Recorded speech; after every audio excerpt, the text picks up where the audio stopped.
দরজাটা বন্ধই ছিল, ভিতরটা শান্ত নিঝুম। ঠক ঠক ঠক করে আওয়াজটা ঠিক সেই সময়ই হলো, যেন একটা বল মেঝে 3বার আছাড় খেয়ে গড়িয়ে গেল। পিড়ে চমকে গিয়েছিল কায়রার। ঘুমটা বেশ জাঁকিয়েই এসেছিল, কিন্তু ঘুম তো দূরের কথা, শব্দটা গায়ের রোমগুলোকেও ছাড়েনি। ভূত হলে তাও ঠিক আছে, কিন্তু চোর হলে? ভাবতে ভাবতেই সাবধানে উঠে ঘরের আলোটা জেলে বেরিয়ে এলো ঘর থেকে। কিন্তু ডাইনিংটা যেন মেরু প্রদেশ, ভীষণ ঠান্ডা। ঢুকতেই কেঁপে উঠল শরীর, সেই সঙ্গে গা গোলানো পচা আঁশটে গন্ধ। যদিও ফ্ল্যাটের সদর দরজাটা বন্ধ, শোয়ার ঘর থেকে হামা দেওয়া আলোতেই ডাইনিং রুমের চারপাশে একবার চোখ বোলালো ও। কেউ কোথাও নেই। সবশেষে পা টিপে এগিয়ে ডাইনিং রুমের আলোটা জ্বালতেই কেমন যেন অস্থির হয়ে উঠল ঘরের বাতাস। ঠান্ডা ভাবটা এপাশ ওপাশ ঘুরল কিছুক্ষণ। ঘুরতে ঘুরতেই সদর দরজায় ধাক্কা, যেন কেউ প্রাণপণে দরজাটা খুলতে চাইছে, ঢুকতে চাইছে ভেতরে। ঘড়িতে তখন রাত 2টো। বুকটা ধরফর করলেও দরজাটা খুলল কায়রা। কিন্তু কোথায় কে? দরজাটার বাইরে লম্বা লনটা খাঁ খাঁ করছে। ভিতরটা ছ্যাঁত করে উঠতেই সব শান্ত, নিস্তব্ধ, নিঝুম। গন্ধটাও উধাও। এক কোণে স্থির হয়ে চোখ ঘুরিয়ে ঘুরিয়ে সবটা দেখছিল কায়রা। ধোয়া মোছা ডাইনিং রুমে একটা পোস্তর দানা পর্যন্ত পড়ে নেই। স্বপ্ন নয় তো? চিমটি কেটে একবার যাচাই করে নিল, কিন্তু জেগেই ছিল। এমনকি তারপরেও জেগেই ছিল, আর ঘুমই আসেনি। আলোটা জেলে চুপচাপ বসেছিল ডাইনিং রুমের ওই কোণটিতেই।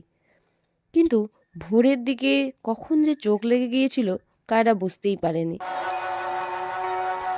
সবুজ দ্বীপ আবাসনের 16তলার গ 201 ফ্ল্যাটের প্রথম রাতটা এইরকমই ছিল কায়রার। কাজের সূত্রে বিগত 20 বছর কেটেছে বিদেশেই, টাকাও জমেছে বিস্তর, কিন্তু আর যেন ভালো লাগছিল না।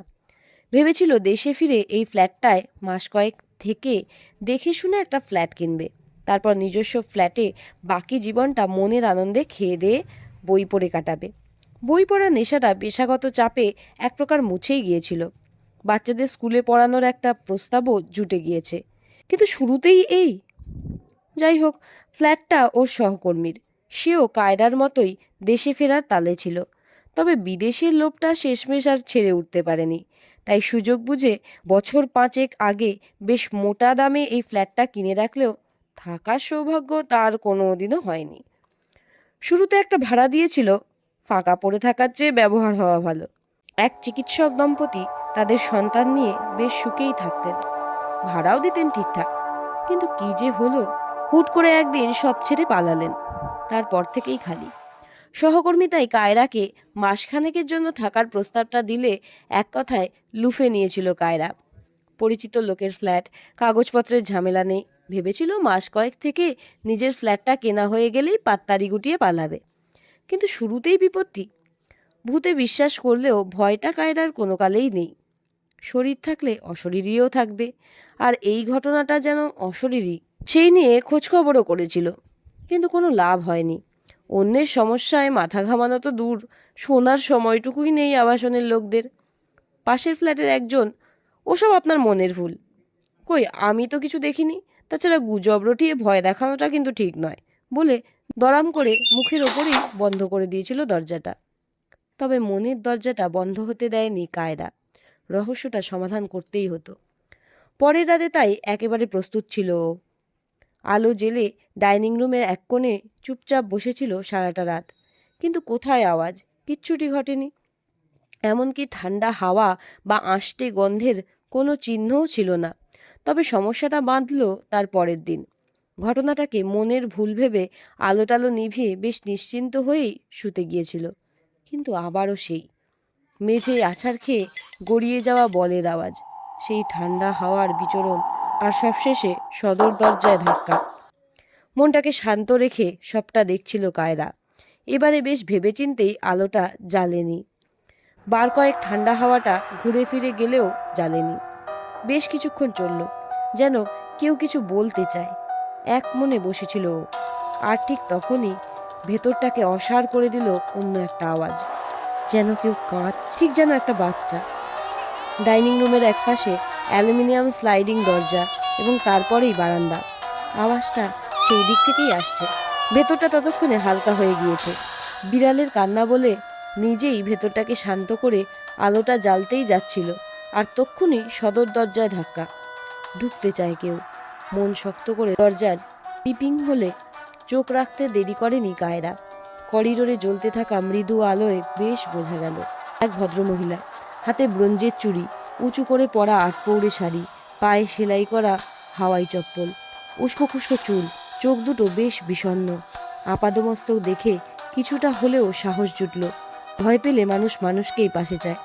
দরজাটা খুলতেই মহিলা বেশ উদ্বেগের সঙ্গে বলল, বাচ্চা ছেলের গোঙানি শুনতে পেয়ে ছুটে এলাম দিদিমণি। বাচ্চা পিটাচ্ছিলেন নাকি? কথা বলতে কষ্ট হচ্ছিল কায়রার, তবুও বলল, আমি মারিনি, আমার কোনো বাচ্চাও নেই। কথাটা শুনে বেশ জোর গলাতেই মহিলা বলে উঠল, তাহলে সেই কে? মহিলার তালে তাল মিলিয়ে জিজ্ঞাসা করলো কায়রা। ওই ডাক্তারবাবুদের বাচ্চাটা। মহিলার উত্তর শুনে কায়রা ভেবেছিল আশেপাশের ফ্ল্যাটের কোনো ডাক্তার হয়তো, কিন্তু মহিলা নিজে থেকেই বলল, আরে আপনি জানেন না, এই ফ্ল্যাটেই বছরখানেক আগে এক ডাক্তারবাবু আর ডাক্তার দিদিমণি থাকতো। একটা বাচ্চাও ছিল, কিন্তু বাচ্চাটাকে ওদের দেখার সময় ছিল না। হতভাগা বাপ মাকে পেতই না। দেখভালের জন্য একটা আয়া রেখেছিল, সেই দেখতো। সারাটা দিন বাচ্চাটা ওর সঙ্গেই থাকতো, এমনকি মাঝে সাঝে রাতেও। কায়রা বেশ বুঝতে পারছিল গন্ডগোল একটা আছেই, এবং সেটা সেই আগের ভাড়াটাকে নিয়েই। যাই হোক, মহিলাকে কায়রা থামায়নি। মহিলা আরও বলল, সেদিনও বাচ্চাটা ওই আয়ামাসির সঙ্গেই ছিল। গরমের দুপুর, গ্রিল বারান্দার ওপরটায় লোহার গ্রিল থাকলেও নিচের দিকটা অ্যালুমিনিয়াম স্লাইডিং, গ্রিল নেই। তারপর খোলাও যায়, আপনি দেখে থাকবেন। হাওয়া আসবে ভেবে সেটাকে খুলেই রেখেছিল আয়ামাসি। ব্যাস, বিপদ ঘটে গেল। আয়ামাসি বলতেই এমন একটা ঘোরের মধ্যে কায়রা জিজ্ঞাসা করলো, কি বিপদ? আর বলবেন না, ছেলেটাকে খাওয়ানোর জন্য গ্যাসে দুধ বসিয়ে ওই ডাইনিং রুমেই বাচ্চাটার সঙ্গে বল খেলছিল আয়ামাসি। তারপর যেমনটা হয়, বেমালুম ভুলে গিয়েছিল দুধের কথা, আর মনে করতেই ধরফর করে বলটা ছুঁড়ে দেয় রান্নাঘরে। হতভাগী বুঝতেই পারেনি যে বলটা আছাড় খেতে খেতে টুকটুক করে গলে যাবে বারান্দার ওই ফাঁক দিয়েই। এই পর্যন্ত তাও ঠিক ছিল, কিন্তু সেই বলের পেছন পেছন যে বাচ্চাটাও, কি আর বলবো। 16 তলা থেকে, মানে বুঝতেই পারছেন, এক লহমায় সব শেষ। ভেতরটা কেমন ধক করে উঠল কায়রার। মুহূর্তের নিস্তব্ধতায় কায়রার শ্বাস প্রশ্বাসের আওয়াজ শুধু, আর তারই মাঝে হুট করে আবারও সেই বলের আছাড় খাওয়ার শব্দ। দিদিমণি শুনলেন? বাচ্চাটা আজও সেই গড়িয়ে যাওয়া বলটাকেই খোঁজে, কিন্তু বলতে পারে না। বেচারা শান্তি পায়নি গো। একটা বল নিয়ে এসে একটু খেলেন না ওর সঙ্গে, হয়তো শান্তি পাবে। মহিলার কথাটা শেষ হতেই একটা দীর্ঘশ্বাসের সঙ্গে কায়রাও বলল, বেশ, খেলবো। কিন্তু দরজা খোলার আওয়াজটা, ওটা কি অন্য কেউ? দরজাটা তো বন্ধই দিদিমণি, মহিলা আক্ষেপের সুরে বললেও কায়রা ঠিক বুঝতে পারল না। তবু জিজ্ঞেস করলো, তুমি কি এখানেই? হ্যাঁ দিদিমণি, আমিও দিন রাতে আয়ার কাজই করি। এই বাচ্চাটার জন্য ভেতরটা পুড়ে যায় আমার, কিন্তু কি আর করব। যাই হোক, আমি যাই, বুঝলেন। আপনি আলোটা জ্বেলে দিন। বলে করিডোর দিয়ে যেতে যেতেই মহিলা আরও বলল, ভয় পাবেন না, ক্ষতি করবে না কিছু। ভয় কায়রা পায়নি, তবে একরাশ যন্ত্রণা যেন ভেতরটাকে নিংড়ে দিচ্ছিল। কিছু ক্ষেত্রে অদৃষ্ট কতটা নিষ্ঠুর। পরের রাতে তাই এক বাক্স বল নিয়ে আবার প্রস্তুত ছিল। আলো জ্বালাতো দূর, ঘরের লাল ইন্ডিকেটরগুলোকেও বন্ধ রাখতে ফ্ল্যাটের মেন সুইচটাকেই বন্ধ রেখেছিল। বলের আছাড় পড়ার আওয়াজ আর ঠান্ডা হাওয়ার ঘোরাফেরার শেষে কান্নার আওয়াজটা পেতেই মুখ দিয়ে আপন খেয়ালেই শব্দটা বেরিয়ে এসেছিল, এই দেখো তোমার জন্য আমি কি এনেছি। তারপর একটা বল ছুড়ে দিতেই খিলখিলে হাসির রোল। ভেতরটা জুড়িয়ে গিয়েছিল কায়রার। দেশে ফেরাটা যেন সার্থক। সেই রাতে একটার পর একটা বল ছুড়ে গিয়েছিল কায়রা, আর প্রতিটা বলের সঙ্গেই খিলখিলে হাসির রোল। বেশ লাগছিল। কিছুক্ষণেই হাসির রোলে ডাইনিং রুমটা ঝলমলিয়ে উঠতেই কে যেন পাশে এসে বসলো। ভয়ের লেশমাত্রও ছিল না এতক্ষণ, কিন্তু পাশে চোখ ঘোরাতেই মেরুদণ্ড বেয়ে যেন একটা বরফ নেমে গেল। সেই ভদ্রমহিলা। দরজাটা তো বন্ধ, তুমি এলে কি করে? কায়রা বলতেই মহিলাও আলতো হেসে উত্তর দিল, আর কিছু বন্ধ নেই দিদিমণি, আপনি সব খুলে দিয়েছেন। এক রাত্রি ওই বাচ্চাটা এতদিনে শান্তি পেল। এবারে আমারও মুক্তি। ভয়ে আতঙ্কে মানে বলে চিৎকার করে উঠতেই মহিলা হাসতে হাসতেই বলল, শরীর থাকতে শেষ মুহূর্ত পর্যন্ত বাচ্চাটার সঙ্গে আমিই ছিলাম, তাই ওর অতৃপ্ত অশরীরী অবস্থাতেও ছেড়ে যেতে পারিনি। আমিই ওর আয়া ছিলাম দিদিমণি। ওর হাতে গড়িয়ে যাওয়া বলটা তুলে দিতে ভেতরটা আজও আনচান করে, কিন্তু পারতাম না। বলটা পেলেই ওর মুক্তি। বেচারি তো বলতে পারে না, সেই জন্যই ছুটে আসি। দরজায় ধাক্কা মারি, কিন্তু কেউ খোলেই নি। কাউকে বলতেই পারিনি। আমি ওকে মারিনি জানেন, ইচ্ছে করে কিছু করিনি।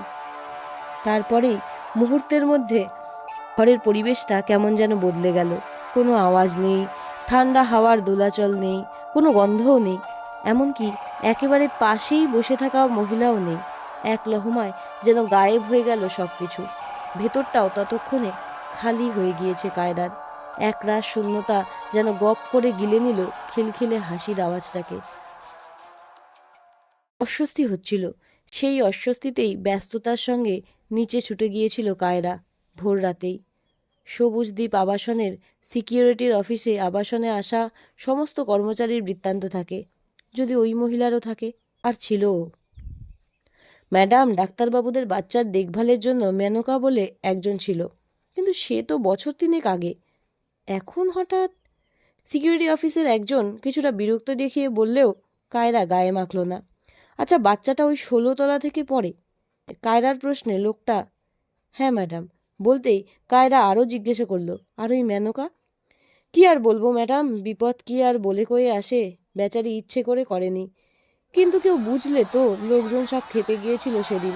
ডাক্তারবাবুর বেশ নাম ডাক ছিল। ওই করিডোরেই ফ্ল্যাট থেকে বের করে পিটিয়েছিল ওকে। যদিও মেনকা কিচ্ছুটি বলেনি, চুপচাপ মার খেয়েছিল আর কি যেন একটা খুঁজেছিল।